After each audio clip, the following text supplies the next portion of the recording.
The climate summit began this Thursday in the Brazilian Amazon, a time for debate among world leaders to address the climate crisis. Details in the following report by our colleagues André Vieira and Sebastián Soto.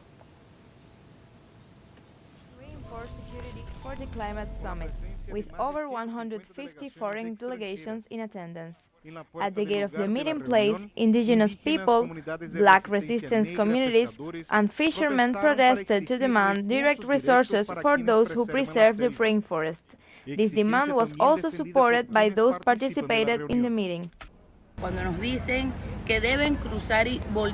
they tell us that we should look to indigenous peoples, that there can be no COP, that there can be no summit, that there can be no project for a territory without being with those who live in the territory and who are actually in the territory. As a prelude to COP30, the Climate Summit aims to define the lines that will be adopted by negotiators during the United Nations Climate Change Conference. Climate justice is an ally in the fight against hunger, poverty, racism, and gender inequality, as well as in the promotion of more representative and inclusive global governance. 2024 was the hottest year in history, exceeding the limit of 1.5 degrees above pre-industrial levels. The first COP held in the Amazon is an attempt to postpone the end of the war in the face of the interest of a political system that puts profit above life. If we stop the atrocities of capitalism in the forests and tropical rainforests, we will be protecting humanity.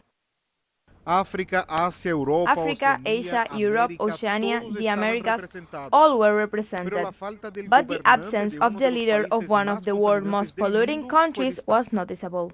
The absence of the United States here.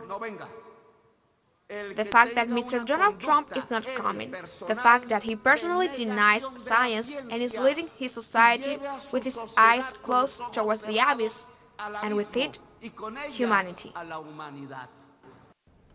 COP30 has just begun, but it already has its first concrete project, the Rainforest Forever Fund, an initiative by Brazil that already has a pledge of $1.5 billion to be allocated to countries that preserve forests.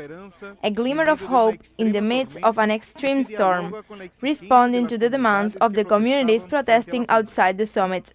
André Vieira e Sebastián Soto, TeleSUR, Brasil.